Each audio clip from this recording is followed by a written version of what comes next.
जिज्ञासु मित्रों, बहुत बहुत अभिनंदन है आप सभी का दिव्य सृजन में।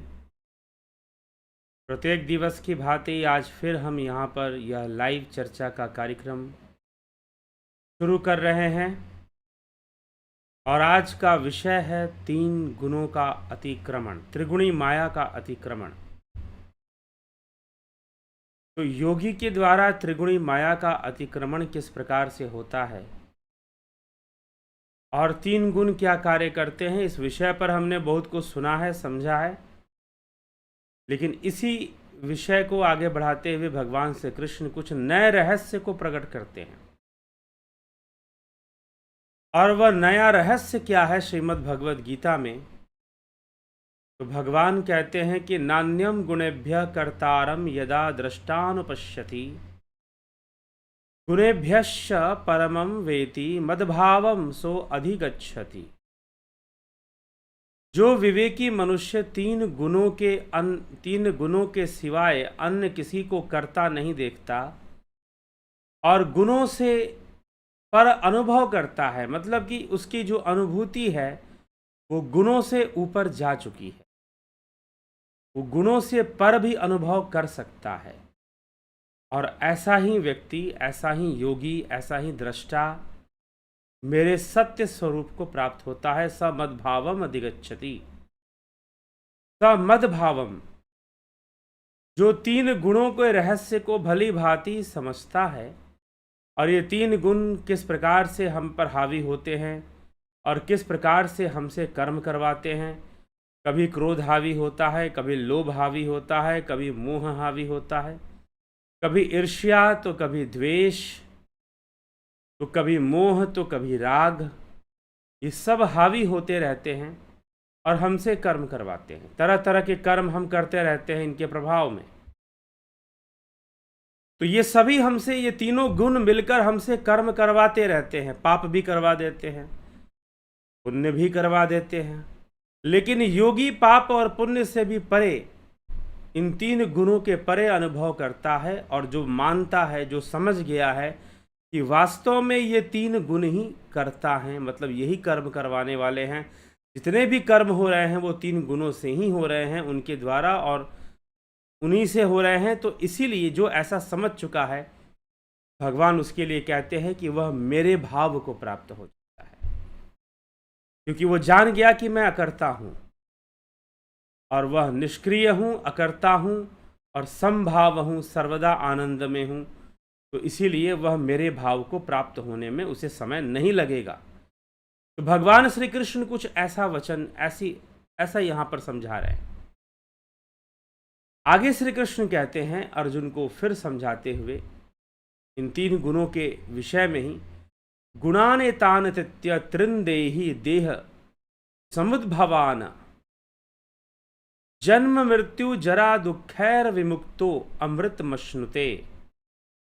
कि देहधारी जो मनुष्य है, विवेकी मनुष्य जो है, देह को उत्पन्न करने वाले इन 3 गुणों का अतिथ्य मतलब अतिक्रमण करता है। इन 3 गुणों का, इस त्रिगुणी माया का अतिक्रमण करता है। कैसे करता है? ध्यान योग के माध्यम से करता है।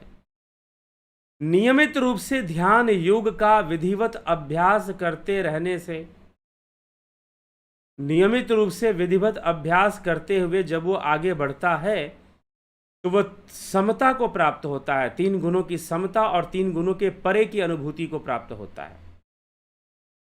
तो जो विवेकी मनुष्य है वह देह को उत्पन्न करने वाले 3 गुणों का अतिक्रमण कर देता है। अतिक्रमण करके जन्म मृत्यु और वृद्धावस्था रूप दुखों से रहित हुआ, अर्थात 3 गुण अपने में बरतते हैं। जन्म भी होता है उसका, बाल्यपन आता है, जवानी आती है, बुढ़ापा आता है, मृत्यु भी आती है, सब होता है उसके साथ। लेकिन फिर भी वो दुखों से रहित हुआ अमरता का अनुभव करता है। विमुक्तः अमृतम अश्नुते, अमृतम अश्नुते, कि वह दुखों से रहित हुआ अमरता का अनुभव करता है, अमरता का अनुभव करता है। तो आगे भगवान कहते हैं अर्जुन से। फिर अर्जुन पूछता है, अब अर्जुन वाच, अर्जुन का प्रश्न है कि हे प्रभु, इन तीनों गुणों से अतीत हुआ मनुष्य के लक्षणों से, किन लक्षणों से युक्त होता है, उसके आचरण कैसे होते हैं? जिसने अतिक्रमण कर दिया, जो तीनों गुणों का अतिक्रमण संभव कैसे है? पहले बात तो यह समझिए, यहां अतिक्रमण का शब्द का प्रयोग या अतित्य शब्द का, उसके अतीत चले जाना, उसके परे चले जाना, शब्द का प्रयोग भगवान श्री कृष्ण ने किया है।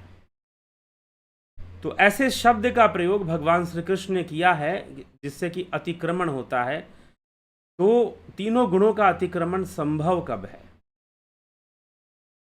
क्या युद्ध में जाना पड़ेगा, तलवार लेकर लड़ना पड़ेगा? जी नहीं, अपने मन से लड़ना पड़ेगा और विधि पूर्वक, पूरी प्लानिंग के साथ।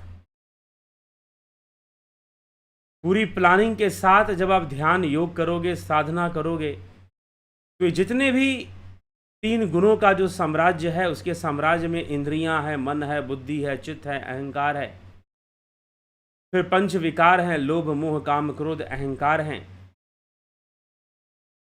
पंच क्लेश हैं, अविद्या अस्मिता राग द्वेष और अभिनिवेश, ये पंच क्लेश हैं। 9 योग अंतराय हैं, चित्त के विक्षेप हैं, चित्त भूमियां हैं। योग सूत्र में ये सब वर्णन मिलता है। चित्त की भूमियां, मूल भूमि, क्षिप्त भूमि है, मूल भूमि है, विक्षिप्त भूमि है, एकाग्र भूमि है, और फिर निरुद्ध भूमि है। तो इसने अनेकों, इस तीन गुणों ने अनेकों चीजों को विकसित कर दिया है, इंद्रियों को विकसित कर दिया है। इंद्रियों की अनुभूतियां हैं, तन्मात्राएं हैं, शब्द है, स्पर्श है, रूप है, रस है, गंध है, ये तन्मात्राएं, इन तन्मात्राओं के बंधन में इंद्रियां रहती हैं। तो इंद्रियां हैं, और ये इंद्रियां सारी की सारी तीन गुणों से विकसित हुई हैं। और फिर अंतःकरण है, मन बुद्धि चित्त अहंकार, और अनेकों विकार हैं, अनेकों मानस रोग हैं, जो तीन गुणों से ही विकसित होते हैं। इन सब के साम्राज्य का अतिक्रमण कैसे होता है? इन सब के साम्राज्य का जो अतिक्रमण है वह ध्यान योग से होता है, निरंतर अभ्यास से होता है। अभ्यास वैराग्याभ्याम तन्निरोध। महर्षि पतंजलि कहते हैं कि अभ्यास और वैराग्य, अब वैराग्य कहने का मतलब लोग सोचते हैं घर छोड़ना, क्या? नहीं, वैराग्य मतलब राग ना होना, सीधी सी बात है। और राग क्या है? एक क्लेश है। वैराग्य क्लेश नहीं है, राग क्लेश है, पंच क्लेशों में आता है। अविद्या अस्मिता राग द्वेष अभिनिवेश।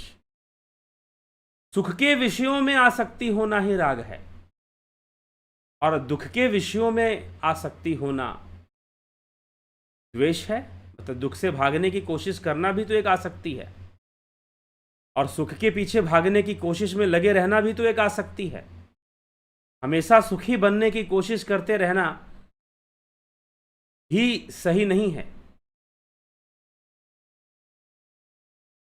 तो इसीलिए मनुष्य जो है दुखी होता रहता है, इन पंच क्लेशों के कारण, इन तीन गुणों के कारण, इन तीन गुणों के बंधन में। तो इसलिए हमें विचार करना है, और तीन गुणों का अतिक्रमण ध्यान योग से संभव है। ध्यान योग से संभव है, ध्यान योग के अभ्यास से संभव है। लेकिन नियमित अभ्यास जरूरी होता है, तब जाकर सफलता मिलती है इस अतिक्रमण में, तीन त्रिगुणी माया के अतिक्रमण में। तो निरंतर अभ्यास करने वाले निश्चय ही एक समय पर अतिक्रमण कर कर एक ऐसी अवस्था में जो तीन गुणों के परे का अनुभव है उसको प्राप्त कर लेते हैं। तीन गुणों के परे का अनुभव, शांत चित्त, समभाव, आनंदानुगत, ऐसे अनुभूति को वो प्राप्त करना शुरू कर देते हैं जब उनको सही मार्ग प्राप्त होता है, जब उनको सही रास्ता प्राप्त होता है। तो इसीलिए हमें यह विचार करना होगा। तो अतिक्रमण कर देता है। अर्जुन पूछ रहे हैं कि ऐसे जिन्होंने अतिक्रमण किया है, अतिवर्तते चैतान स्त्रीन गुणानि गुणाति वर्तते कैरलिंगै स्त्रीन् गुणाने तानतीतो भवति प्रभो किम आचरः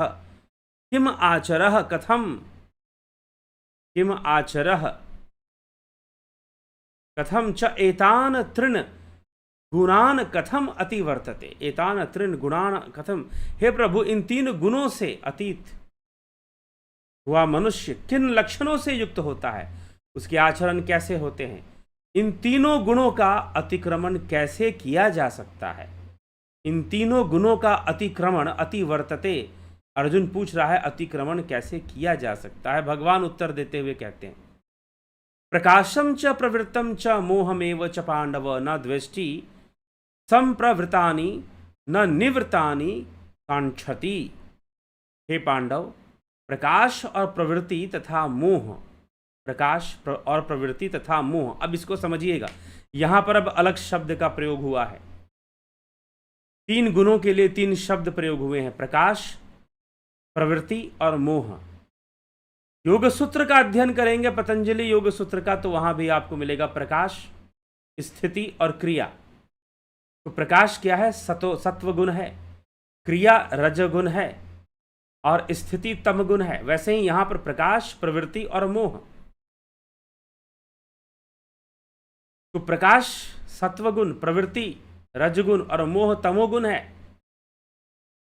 तो भगवान उत्तर दे रहे हैं अर्जुन के प्रश्नों का। अर्जुन ने प्रश्न किया है कि 3 गुणों का अतिक्रमण करने वाले जो योगी हैं उनका लक्षण क्या होता है, उन मनुष्यों का लक्षण क्या होता है और अतिक्रमण होगा कैसे, उसी का उत्तर भगवान आगे दे रहे हैं। तो प्रकाश और प्रवृत्ति तथा मोह ये सभी अच्छी तरह से प्रवृत्त हो जाए, संप्रवृत्तानि, सम अवस्था को प्राप्त हो जाए। मतलब तीनों गुण, सत्वगुण, रजगुण और तमगुण, ये तीनों गुण सम अवस्था को प्राप्त हो जाए, संप्रवृत्तानि, अच्छी तरह से प्रवृत्त हो जाए। तो भी अब यहां पर, क्योंकि योगी के अंदर संप्रवृत्तानि होगा, लेकिन अब वो बाह्य रूप से भी अगर प्रकट होते हैं तो भी, अगर गुणातीत मनुष्य है, अगर उसने गुणों से ऊपर जाना सीख लिया, अतिक्रमण कर लिया है, तो गुणातीत मनुष्य है, तो वह इनके प्रवृत्त होने पर भी, अगर ये प्रवृत्त होते हैं, हमारे जीवन में आते भी हैं, तो इनसे द्वेष नहीं करता, इनके प्रति द्वेष भावना नहीं रखता, और निवृत्त हो जाए तो भी इनकी इच्छा नहीं करता। अर्थात जो गुणातीत मनुष्य है, जिसने त्रिगुणी माया का अतिक्रमण कर लिया है, अगर उसके जीवन में 3 गुणों का प्रसार हो भी रहा है तो भी उसमें आसक्त नहीं है, और अगर नहीं हो रहा है, निवृत्ति में चला गया है, तो भी उसकी इच्छा नहीं है कि किसी गुण का विकास हो और कोई गुण जो है उसे परेशान करे, कोई गुण जो है उसे व्यथित करे। ऐसा संभव नहीं हो पाएगा, क्योंकि वो तीनों गुणों का अतिक्रमण पहले ही कर चुका है। और जब तीनों गुणों का अतिक्रमण पहले ही कर चुका है, तीनों गुणों का अतिक्रमण पहले ही कर चुका है, तो हे पांडव, तो उसे कभी इच्छा ही नहीं होगी कि 3 गुण प्रवृत्ति में आए। निवृत्ति में है तो भी ठीक है, प्रवृत्ति में है तो भी ठीक है। योगरतो वा भोगरतो वा संगरतो वा संगविहीन, कैसे भी रहो ना, क्या फर्क पड़ता है। जंगल में रहो तो भी ठीक, घर में रहो तो भी ठीक, हो गया। तो इस प्रकार से उनको ज़्यादा फर्क ही नहीं पड़ता है। तो इसलिए अगर वो प्रवृत्ति में 3 गुण आते हैं तो भी दिक्कत नहीं, निवृत्ति में आते हैं तो भी, उनके लक्षण बताए गए हैं। इसके लक्षण जिन्होंने 3 गुणों का अतिक्रमण कर दिया है। उदासीन वदासीनो गुणार्यो न विचाल्यते गुणा वर्तन्त इत्येव यो अवतिष्ठति नेंगते। जो उदासीन की तरह स्थित है, यह उदासीनवत आसीन गुणे न विचाल्यते, उदासीन की तरह स्थित है, गुणों के द्वारा विचलित नहीं किया जा सकता। जिनको गुणों के द्वारा विचलित नहीं किया जा सकता, गुण ही गुणों में बरत रहे हैं, इस भाव से जो अपने ही स्वरूप में स्थित रहता है, यह अवतिष्ठति।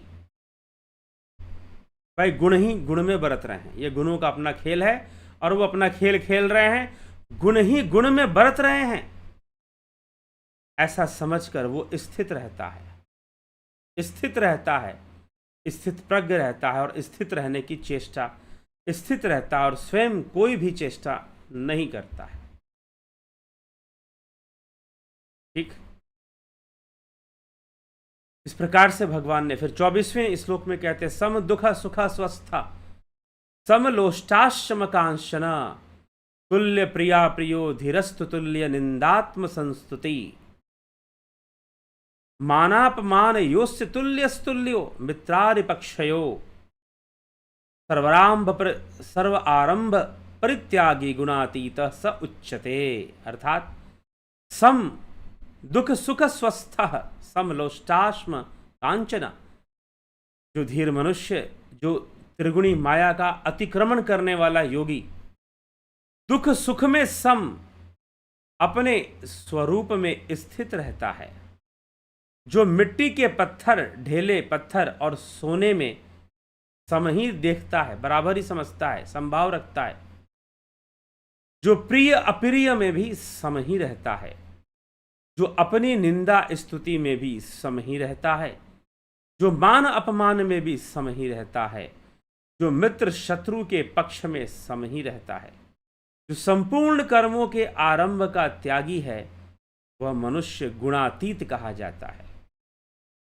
सर्व आरंभ परित्यागी, वो वास्तव में वो कोई कर्म, बस प्रकृति के अंदर संसार में वो कर्म करता दिखाई देता है, लेकिन खुद को, अपने आप को कर्मों से अलग, तीन गुणों के द्वारा जो कर्म हो रहे हैं, तीन गुणों के वशीभूत जो कर्मों का व्यापार हो रहा है, उनसे अपने आप को अलग रखने में सफल रहता है, अपने आप को अलग रखता है।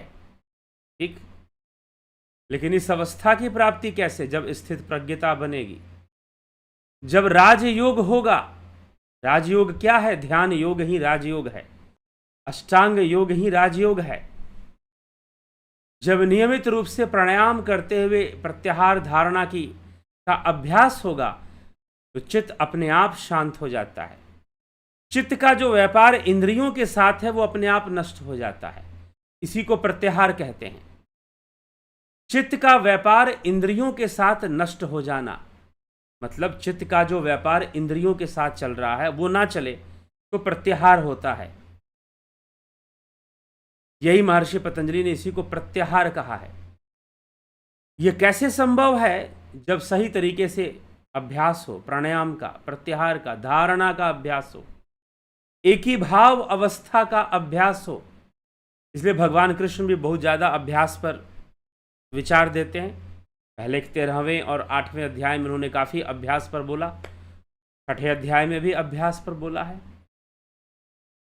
तो अभ्यास ही बनना पड़ेगा, सिर्फ सुनने से नहीं हो जाएगा, सिर्फ मान लेने से नहीं हो जाएगा।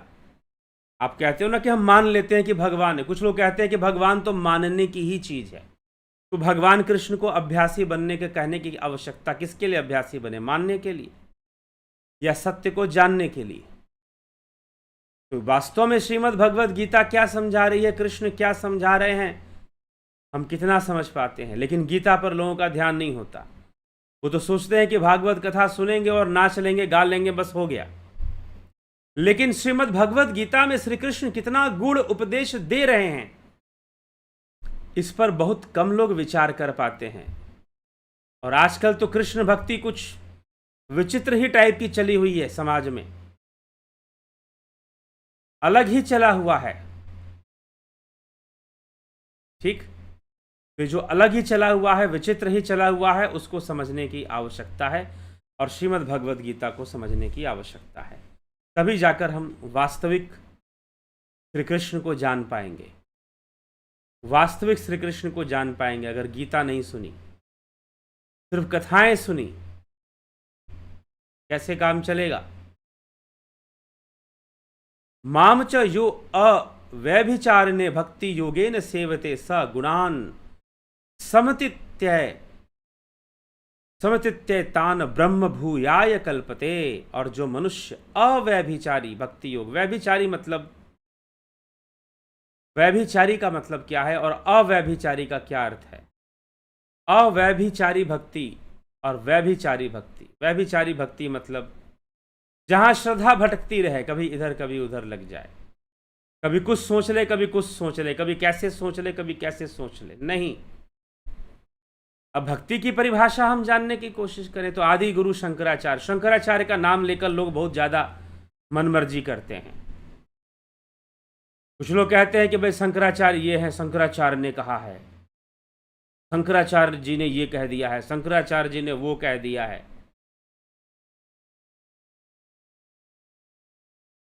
दिमाग और अपना अपना विवेक से तो काम लेना नहीं है। जीव के कल्याण से कोई मतलब ही नहीं है। मनुष्य का कल्याण, राजनीति सिद्ध होनी चाहिए, मनुष्य का कल्याण हो चाहे ना हो। और उसमें भी सही मायनों में कुछ धर्म के, देख लिए, सही मायनों में धर्म के लिए करने वाला व्यक्ति, उसके अंदर गुण ही कुछ और ढंग से निकल के आएंगे, कुछ अलग ही गंभीरता आएगी फिर। और जिनको हुआ करना है और सिर्फ मात्र राजनीति करना है, वह बेचारे, वो खुद बेचारे हैं, दूसरों का भला क्या कर पाएंगे। आर्थिक रूप से नहीं, धार्मिक रूप से जरूर बेचारे हैं, आध्यात्मिक रूप से बेचारे हैं।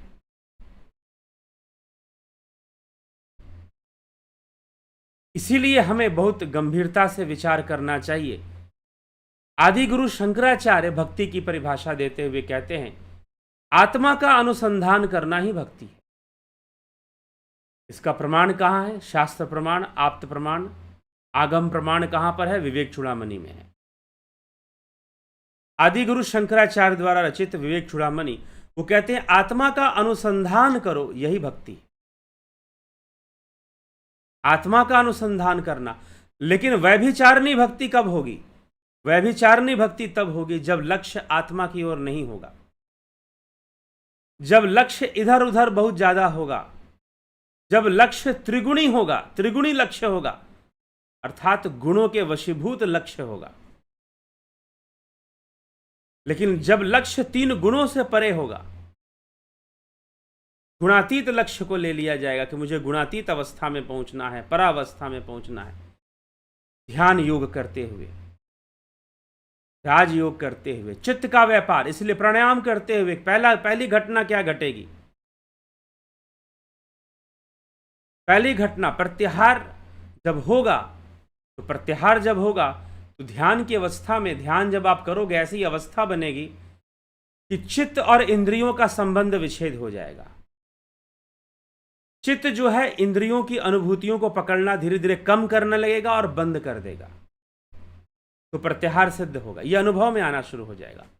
अर्थात किसने क्या, कोई आवाज आई, किसी ने कोई बोला, कुछ अच्छा बुरा बोला, कोई चित्त जो है उसको पकड़ेगा नहीं। बाहर में गर्मी है कि ठंड है, चित्त पकड़ेगा ही नहीं। और ऐसा होता है, अगर आप ईमानदारी से ध्यान योग करेंगे तो ऐसे अनुभव से गुजरेंगे। चित्त पकड़ेगा ही नहीं कि बाहर ठंड है कि गर्मी, गर्मी होगा तो भी शांति से बैठ जाएगा, ठंड होगा तो भी शांति से बैठ जाएगा। ठीक है, ऐसी अवस्था आने में समय लगेगा, साधना करनी पड़ती है। तो इस प्रकार से साधना करनी पड़ती है। प्रत्याहार की सिद्धि में समय लगता है। प्रत्याहार की सिद्धि होगी तो संप्रज्ञात समाधि भी साथ में शुरू हो जाती है। तो प्रत्याहार करना पड़ता है। तो इंद्रियों का, जो इंद्रियों से पहले खत्म नहीं, कम हो जाए, इंद्रियों और चित्त का व्यापार कम हो जाए। पूर्णतः खत्म हो जाए वो बहुत आगे की बात है, लेकिन कम तो हो जाए। पहले कम तो हो। कम कैसे होगा? जब ध्यान होगा, जब अंतर्मुखी हो जाओगे आप। जब अंतर्मुखी होगे, जितने अंतर्मुखी होगे उतना बाह्य इंद्रियों के साथ जो व्यापार चल रहा है, बाहरी इंद्रियों के साथ जो चित्त का व्यापार चल रहा है, वो व्यापार शून्य होने लगेगा। बाह्य इंद्रियों का के साथ जो चित्त का व्यापार चल रहा है, वो व्यापार शून्य होने लगेगा। तो समझो कि आप प्रत्याहार की ओर बढ़ रहे हो। प्रत्याहार आपका सिद्ध हो रहा है, फिर धारणा निश्चय ही सिद्ध हो जाएगा। ठीक, तो यही भगवान कहते हैं कि जो मनुष्य अव्यभिचारी भक्ति योग के द्वारा मेरा सेवन, मतलब अव्यभिचारी, जो त्रिगुणी भक्ति नहीं करता, मतलब गुणों से संपन्न नहीं, वो गुणातीत को लक्ष्य बनाता है, मेरा सेवन करता है, वह इन गुणों का अतिक्रमण करके ब्रह्म प्राप्ति का पात्र हो जाता है। ब्रह्म भूयाय कल्पते, ब्रह्म भूयाय कल्पते, ब्रह्म प्राप्ति का पात्र हो जाता है, उसे ब्रह्म अवश्य ब्रह्मलीन का पात्र वो हो जाता है। ठीक। तो अवैभिचारी भक्ति, माम च यो अवैभिचारेण भक्ति योगेन सेवते, जो अव्यभिचारी भक्ति योग का सहारा लेता है, योग अव्यभिचारी भक्ति योग का सहारा लेता है, वही 3 गुणों का अतिक्रमण करता है। गुणों का, गुणान समतित्य, गुणों का अतिक्रमण करके ब्रह्म प्राप्ति का पात्र हो जाता है। गुणों का अतिक्रमण करके ब्रह्म प्राप्ति मतलब ब्रह्मलीन होने का पात्र हो जाता है वो, क्योंकि ब्रह्म तक पहुंचने के लिए तो गुणों के परे जाना ही पड़ेगा, क्योंकि ब्रह्म गुणातीत है, शब्दातीत है, भावातीत है। अरे भावनाएं भी तो गुणों के वशीभूत हैं। जितनी भी भावनाएं उत्पन्न होती हैं वो रजोगुण, सतोगुण, रजोगुण, तमोगुण के वश में ही होती हैं, इसलिए भावातीत भी कहा गया है। अब कुछ लोग कहेंगे नहीं, हम तो भाव के भूखे प्रभु और भाव ही सब कुछ है, हम तो भाव से भगवान को बुलाते हैं। भाव से बुलाइए, भावनाएं ही तो सीढ़ी हैं। देखिए 3 गुण ही सहारा भी बनते हैं आगे बढ़ने के लिए, तो भावनाएं भी सीढ़ी बनती हैं, लेकिन वह जो ईश्वर है वह भावातीत है, भावनाओं से परे है। तो जब आप भावातीत, पहले भावनाओं का सीढ़ी बनाएंगे आप, अगर आप ईश्वर के लीला और गुण का भी चिंतन करते हैं तो आप सीढ़ी बना रहे हैं भावनाओं को। लेकिन भावनाओं को सीढ़ी बनाकर अब एक ही भाव अवस्था में आना है, एक वृत्ति अवस्था में आना है, दूसरी कोई वृत्ति रहे नहीं, एक ही भाव हो जाओ, शांत एक वृत्ति हो जाओ, दूसरी कोई वृत्ति बचे ही ना, ऐसी अवस्था में फिर आना है। तो भावातीत अवस्था बननी शुरू हो जाएगी, भावातीत ध्यान हो जाएगा। कुछ लोग कहते हैं कि भावातीत ध्यान कैसे करें? अरे ये जो ध्यान योग का कोर्स है भावातीत अवस्था में ले जाता है। भावातीत अवस्था में, परमानंद की अवस्था में ले जाता है आपको। कौन सा? यह जो ध्यान योग का कोर्स है, इसमें गाइडेड मेडिटेशन, ट्रांसेंडेंटल मेडिटेशन शुरू हो चुका। आज ध्यान योग का कोर्स शुरू हो गया, लेकिन फिर भी हम 2 दिन टाइम देते हैं अगर किसी को ज्वाइन करना है तो 25 तारीख तक आप ज्वाइन कर सकते हैं। You can join by 25th of April, 25 तारीख तक आप ज्वाइन कर सकते हैं। तो भावातीत ध्यान कैसे होगा, ट्रांसेंडेंटल मेडिटेशन कैसे होगा, तो भावातीत की ओर आप कैसे जाएंगे, तो उसकी तैयारी भी यहाँ पर करवा दी जाती है, यहाँ पर ध्यान योग करवा दिया जाता है। ठीक है। तो हम जब अभ्यास करेंगे, राजयोग को अपना सहारा बनाएंगे, ब्रह्मणो ही प्रतिष्ठा ममृतस्य अव्यस्यस्य च शाश्वतस्य च धर्मस्य सुखस्य कांतिकस्य च, अर्थात इसका अर्थ क्या है? भगवान कहते हैं क्योंकि ब्रह्म का और अविनाशी अमृत का तथा शाश्वत धर्म का और एकांतिक सुख का आश्रय तो मैं ही हूं। अर्थात अहम, अहम मतलब वह आत्मा, वह ब्रह्म, क्योंकि ब्रह्म का और अविनाशी अमृत का तथा शाश्वत धर्म का और एकांतिक सुख का जो आश्रय है वह स्वयं वह परमात्मा है, स्वयं आत्मा ही है। इसीलिए अहम शब्द का यहाँ प्रयोग हुआ है कि अहम मतलब वो स्वयं ही, स्वयं आत्मा ही इसका आश्रय है। अब इससे भी ये प्रमाणित होता है कि आपको जीवन में आत्मा की ओर बढ़ना चाहिए, क्योंकि ब्रह्म का और अविनाशी अमृत का तथा शाश्वत धर्म का और एकांतिक सुख का आश्रय तो वह आत्मा ही है। तो एकमात्र आत्मा ही सनातन है और आत्मा की ओर बढ़ना ही सनातन धर्म है। अगर आप सच्चे सनातन धर्मी हो तो आपको आत्मा की ओर आगे बढ़ना चाहिए। अब किसी महानुभाव ने पूछा कि फिर ये जो मंदिर तीर्थ हैं इनका हमें क्या करना चाहिए? इनसे कई लोगों का रोजगार चलता है। अरे वो तो शिरडी में भी रोजगार चलता है कई लोगों का, वहां पर भी कई लोगों का रोजगार चलता है, कई गरीबों का। कितना सोच पाए गहराई में जाकर, गहराई में जाकर कितना सोच पाए। सबसे बड़ी बात, चलिए छोड़िए, आज वर्तमान में मंदिर बहुत सारे बने हुए हैं, बहुत तरह के, लेकिन हम पीछे चलते हैं इतिहास में तो हम देखते हैं कि ज़्यादातर तीर्थों की जो स्थापना है वो योगियों के द्वारा हुई है, आत्मज्ञानियों के द्वारा हुई है। जैसे कि काशी ही है, चाहे वो प्रयागराज ही है, ऐसे ऋषि मुनि योगी जिन्होंने आत्मज्ञान का उपदेश दिया, आत्मज्ञान का, क्योंकि आत्मा में ही ब्रह्म का आश्रय, ब्रह्म वहीं से मिलने वाला है, शाश्वत सुख और अविनाशी अमृत और शाश्वत धर्म और एकांतिक परम सुख, एकांतिकस्य सुखस्य प्रतिष्ठा अहम। इन सब की प्रतिष्ठा आत्मा में है। इसलिए आत्मज्ञान की ओर आगे बढ़ो, आत्मा को जानने की ओर आगे बढ़ो। कृष्ण की पूजा करते हो लेकिन कृष्ण को ही नहीं जानते। अभी शिव कथा हुई वाराणसी में, लोगों ने कथा सुनी, लेकिन कितना समझे वो एक अलग बात है। शिव कथा का सार क्या है? यही सार है कि सती शिव की अर्धांगिनी है लेकिन शिव को नहीं जानती। पार्वती जी, माता पार्वती जी शिव की अर्धांगिनी है लेकिन शिव को नहीं जानती। लेकिन जब जानने की इच्छा हुई कि मैं शिव तत्व को जानूं तो भगवान शिव ने पार्वती जी को ज्ञान दिया, और उसी ज्ञान पर शिव पार्वती संवाद, भवानी शंकर संवाद, शिव और शिवा संवाद, इसी पर आधारित है संपूर्ण योग विज्ञान। आत्मज्ञान का पूरा विज्ञान इसी पर आधारित है। शिव संहिता पढ़ लीजिए। शिव संहिता क्या है? शिव पार्वती संवाद है, लेकिन शिव संहिता में चर्चा किसकी है? योग की चर्चा है, 4 आसनों की चर्चा है, मुद्राओं की चर्चा है, नाड़ियों की चर्चा है, समाधि की चर्चा है शिव संहिता में। योग विज्ञान को ही तो शिव पार्वती समझा रहे हैं। लेकिन आप कहां तक सीमित हो? आपने जल चढ़ाया, भांग पिया, गांजा पिया शिव जी के नाम पर, इसके अलावा क्या कभी जानने की कोशिश की कि शिव पार्वती संवाद क्या था? और फिर कहते हो सनातन धर्म हम बनाएंगे। कौन सा सनातन धर्म बना लोगे? बिना शास्त्र के,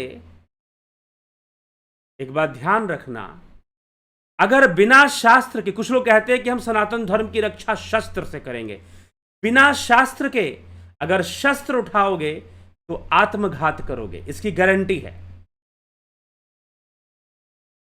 जो लोग कहते हैं हां ठीक है, शस्त्र तो राम ने भी उठाया, भगवान राम ने भी उठाया, भगवान कृष्ण ने भी उठाया,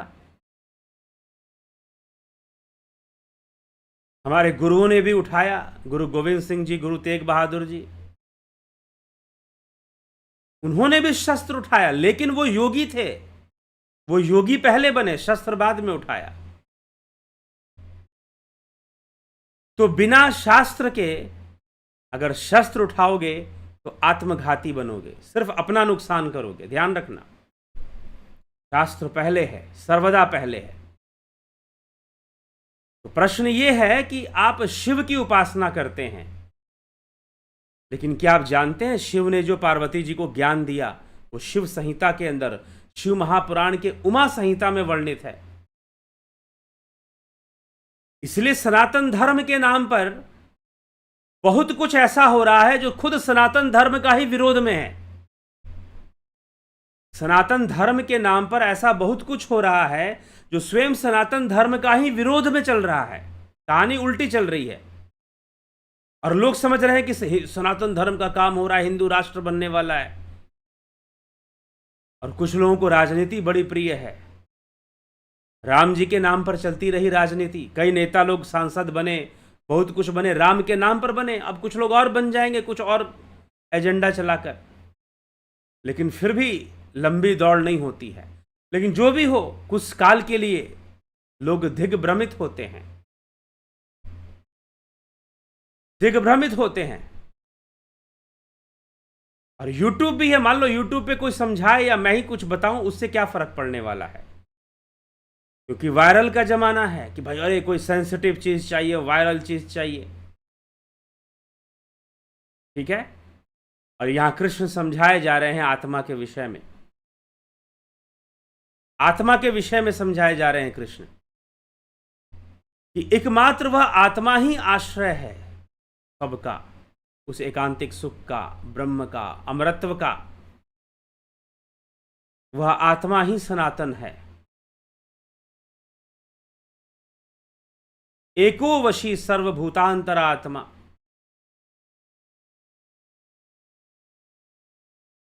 उसी एक आत्मा के वश में सब कुछ है, सारे भूत। तो वह, उसको जानो, वह आत्मा ही सनातन है। और आत्मज्ञान की ओर आगे बढ़ो। भगवान श्री कृष्ण यहां उपदेश देते, तभी तुम 3 गुणों के परे जाओगे, 3 गुणों का अतिक्रमण कर पाओगे। तो 14वें अध्याय के आखिरी श्लोक में यह चर्चा भगवान करते हैं, 27वें श्लोक में। और यहां पर 14वां अध्याय जो है समाप्त होता है। कल से हम 15वें अध्याय पे चर्चा शुरू कर देंगे फिर।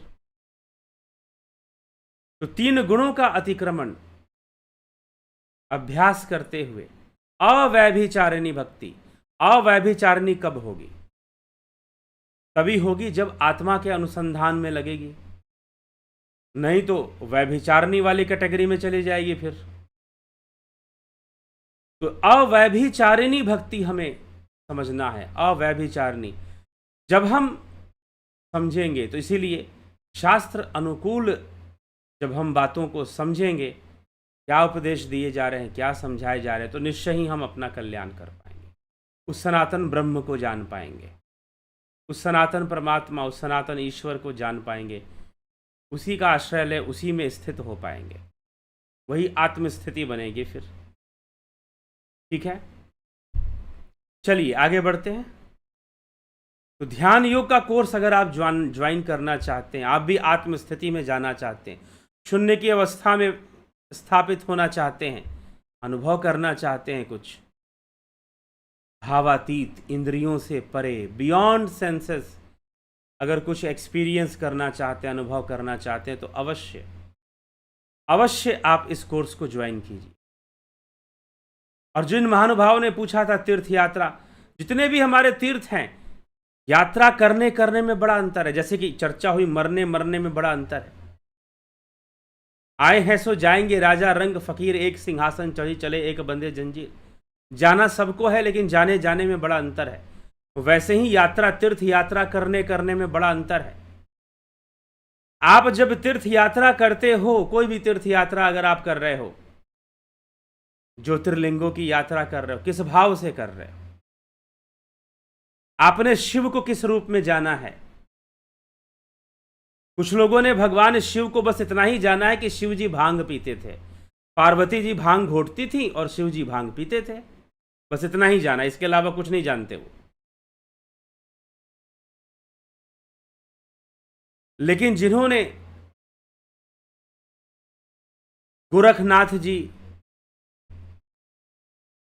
गोरखनाथ संप्रदाय या नाथ संप्रदाय से जो पुस्तकें छपती हैं योग की, पढ़ी हों, हठ प्रदीपिका और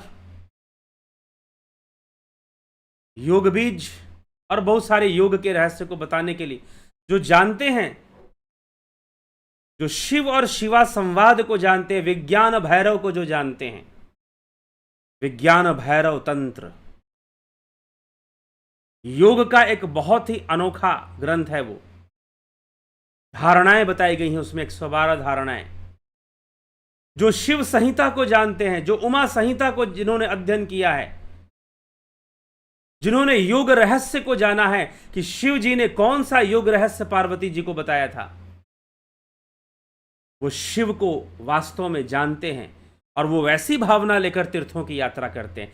तीर्थ यात्रा करना गलत नहीं, लेकिन जो आत्म तीर्थ को जान गया है और फिर तीर्थ यात्रा करता है, तो वो कई गुना ज्यादा लाभ उठाता है। तीर्थ यात्रा का कई गुना ज्यादा लाभ उठाता है।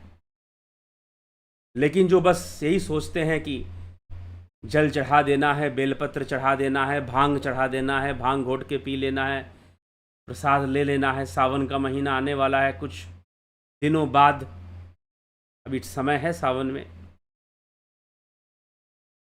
तो जिनको बस ऊपर की बस देखा देखी की बातें, शास्त्र अध्ययन से कोई मतलब नहीं।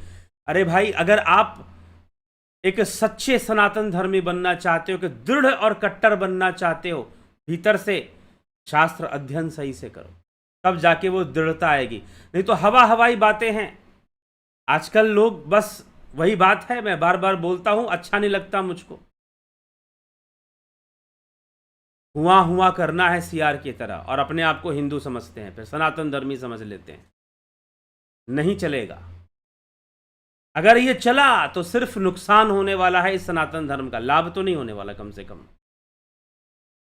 तो जब आप शास्त्र अध्ययन कर लेते हैं और योग मार्गी बन जाते हैं, और योग साधना करके जब आप दिव्य अनुभूतियों को प्राप्त कर लेते हैं, मतलब आत्म तीर्थ की यात्रा शुरू हो गई। ये जो ध्यान योग है, यह आत्म तीर्थ की यात्रा करवाता है। ये जो ध्यान योग का कोर्स है, यह आत्म तीर्थ की यात्रा करवाता है। तो जब आत्म तीर्थ की यात्रा शुरू हो जाएगी ना, फिर तीर्थों में खूब घूमोगे ना, तो एनर्जी आपको ज़्यादा लाभ मिलेगा। क्योंकि जब भी तीर्थ में जाओगे, जब भी केदारनाथ जाओगे, तो आदि गुरु शंकराचार्य की समाधि वहाँ पर उनका वो आपको स्मरण होगा। शिव ने पार्वती को कौन सा दिव्य ज्ञान, वहाँ की जो डिवाइन ऑरा है, वाइब्रेशन है, उसको आप समझ पाओगे और उसको रिसीव कर पाओगे। उस सकारात्मक ऊर्जा को आप रिसीव कर पाओगे, पॉजिटिव एनर्जी को आप रिसीव कर पाओगे जब आप तीर्थ यात्रा करोगे। तो तीर्थ यात्रा करने में बहुत फर्क होता है, ठीक है। इसलिए दर्शन बड़ी विचित्र चीज होती है। किस भावना से दर्शन करने कुछ लोग गुरु दर्शन करने जाते हैं। ये गुरु शब्द बड़ा ही सस्ता हो गया आजकल, कोई किसी को भी गुरु बोल देता है, चलिए ठीक है। लेकिन दर्शन करने जा रहे हो, किस भावना से जा रहे हो? जैसी भावना से जाओगे वही ग्रहण करोगे, वैसे ही कृपा को ग्रहण करोगे। फिर तो जिनके पास सही ज्ञान है, आत्म तीर्थ की यात्रा जिन्होंने कर ली है, वो जब तीर्थों की यात्रा करते हैं तो विशेष लाभ उठाते हैं, विशेष लाभ उठाते हैं। और उनके लिए कोई जरूरी नहीं कि वो बहुत भीड़ भाड़ में जाए, जबरदस्ती के दिखावे के लिए जाए, सारी दुनिया ऐसे जाती है तो हम भी वैसे ही जाएंगे, नहीं। वो अलग ही विचारधारा लेकर यात्रा करते हैं, उस वाइब्रेशंस को कैच करने के लिए। तीर्थ यात्रा करने में भी फर्क हो जाता है। इसलिए आत्मज्ञान होने से कोई तीर्थ यात्रा में कोई फर्क नहीं पड़ने वाला, करना है करो। तो इसीलिए आत्मज्ञान के मार्ग पर चलना, यह शास्त्र सम्मत तथ्य है कि आत्मज्ञान के मार्ग पर चलना, आत्मा के ज्ञान के मार्ग पर चलना, यह जो है आत्मा का ज्ञान और उसके मार्ग पर, यह आत्मतीर्थ, स्वयं को जानना, त्रिगुणी माया से ऊपर उठना, जीवन को, पहले तो जीवन ही अच्छा हो जाता है, मोक्ष मिलना तो बहुत दूर की बात, हम अपने लाइफ को ही बेहतर बना लेते हैं, हम अपने लाइफ स्टाइल को बेटर कर लेते हैं, अच्छा कर लेते हैं, ठीक है। वो करना जरूरी है। ध्यान योग से मुक्ति होगी, मोक्ष होगी, हम तो ऐसा नहीं कहते। पहले तो आपका जीवन अच्छा होगा, आपका जीवन बेहतर होगा, और जब आपका जीवन बेहतर होगा, जीवन सुंदर होगा और जीवन बेहतर होगा, तो निश्चय ही आपको अच्छा लगेगा, सबको अच्छा लगेगा, आपके परिवार को भी अच्छा लगेगा। तो कई लोग ध्यान योग करते हैं, बाद में उनके कुछ परिवार के सदस्य भी कर लेते हैं। कुछ ऐसे लोग हैं जहाँ के पूरे परिवार के हर सदस्य ने ही ध्यान योग का कोर्स किया। कुछ लोग ऐसे हैं भी जिन्होंने कोर्स को रिपीट किया, ऐसे भी हैं, ऑनलाइन कोर्स को रिपीट किया, मुझे पूरा फिर से करना है। चलिए ठीक है, बहुत अच्छी बात है, आगे बढ़ते हैं। वैसे रिपीट करने की आवश्यकता नहीं पड़ती है, क्योंकि जो एक बार कोर्स कर लेता है उसको जो है वो पूछता है, या कोई भी दिक्कत है तो उसे बताया जाता है। जो एक बार कोर्स कर लिया, अगर उसे कोई दिक्कत आती है कुछ भी साधना करने में, कोई अभ्यास करने में, तो उसे निःशुल्क फिर बताया जाता है कि हाँ आप ऐसे आगे बढ़िए, करिए। लेकिन फिर भी किसी की इच्छा है कि पूरा कोर्स मुझे रिपीट करना है तो कर सकता है, तो चलिए आगे बढ़ते हैं और आपके कमेंट्स को देखते हैं। राजू पाल जी बहुत अभिनंदन है। नवज्योति नाथ जी, अवधेश कुमार जी, संतोष कुमार जी, नरेंद्र माकोड़े जी, किशोर वैद्य जी, शंकर प्रसाद जी, गोविंद प्रसाद कोरी, विक्रम सिंह, विनोद कुमार सूद जी, रतन सिंह जी बहुत अभिनंदन है। सविता नायक जी, योगेंद्र पंडित जी, घनश्याम सरोदे, रूपलाल विश्वकर्मा, श्वेता राय सिन्हा जी बहुत अभिनंदन है आप सभी का। गोविंद प्रसाद नीमा ji, Ram Niwas Meena ji, Ram Gopal Jangir ji, AK Tyagi ji, Vishnu Chandra Maurya ji, only earn money app, Vimla Shah, Palakdhari Rajbhar, AAG, Madhuri Kole ji, spiritual with scientific proof, Yogesh Khairnar, Ramvilas ji, Aman Kakkar, Shweta Kanhai Kumar, Pushpa Sharma, Vinod Kumar Sharma ji, Jagat Narayan जी, नूतन भट्ट, सौम्या शर्मा। प्रत्याहार हुआ है, इसका कैसे चित्त शांत हो जाएगा, चित्त इंद्रियों की गतिविधियों से चंचल नहीं पड़ेगा जल्दी। ठीक। जयेश शाह जी, नरसाराम जी, अमन, नीतीश सिन्हा, कमलेश खैरनर, धन्यवाद भारत, श्रीनिवास कुमार, पवन कुमार गुप्ता जी बहुत अभिनंदन। स्टडी विथ अवनीश, क्या माया अनादि शाश्वत सनातन पुरातन है? अगर है तो कैसे, जरा समझाइए। माया अनादि है मतलब माया का कोई आदि नहीं है, लेकिन किसके लिए? माया का पहले यह समझिए कि माया है कहां पर। माया इंद्रियों में है, ठीक है। माया बुद्धि में है, माया मन में है, माया अहंकार में है, माया चित्त में है और माया इंद्रियों में है। इसलिए कहा गया गो गोचर जहां लगमन जाई सो सब माया जानहूं भाई। और यहां पर अभी क्या चर्चा हो रही है? स्टडी विथ अवनीश, क्या चर्चा हो रही है? त्रिगुणी माया का अतिक्रमण कैसे होता है, इस विषय पे चर्चा हो रही है। त्रिगुणी माया का अतिक्रमण कैसे होता है, इस विषय पे चर्चा हो रही है। तो अगर माया इंद्रियों में है तो इंद्रिय वालों के लिए ही अनादि है, लेकिन जो उसका अतिक्रमण कर गए, आगे बढ़ गए, 3 गुणों से ऊपर उठ गए, तो उनकी बात अलग है, ठीक है। वो तो अलग हो गए, फिर उनके ऊपर माया क्या काम करेगी? नहीं काम करती। यही तो चर्चा हो रही है। दिखते हुए भी समझो कि वो निर्लिप्त रहते हैं। भरत छबलानी जी, सविता, जो भी नायक जी, जो भी जिज्ञासु इस चैनल को सुन रहे हैं, ध्यान योग साधना से अवश्य जुड़े। हमने ध्यान योग किया है, बहुत शांति मिलती है। गुरु जी के शब्दों के बड़े अनमोल हैं। करेंगे अभ्यास तो जरूर शांति मिलेगी। अनुभव होंगे जो बता रहे हैं, गुरु जी जो बता रहे हैं हमने अनुभव किया है। सविता नायक जी कह रही हैं कि जो बता रहे हैं वो हमने अनुभव किया है। जी हाँ, घट में ही नाद, घट में ही ज्योति और बहुत कुछ अनुभूतियां शुरू हो जाती हैं, ठीक है। तो इसको हमें समझना है और इस पर हमें कार्य करना है। ध्यान योग अगर आपको करना है तो आप संपर्क करेंगे कहां पर? 9661802459 9661802459 इस नंबर पर आप संपर्क कर लेंगे। इस नंबर पर आप व्हाट्सएप मैसेज कर लीजिए, आपको सारा डिटेल दे दिया जाएगा कि ध्यान योग कैसे ज्वाइन करना। ध्यान योग शुरू हो चुका, आज कोर्स शुरू हो गया, लेकिन 2 दिन का टाइम और देते हैं ज्वाइन करने के लिए। जो ज्वाइन करना चाहते हैं कर सकते हैं।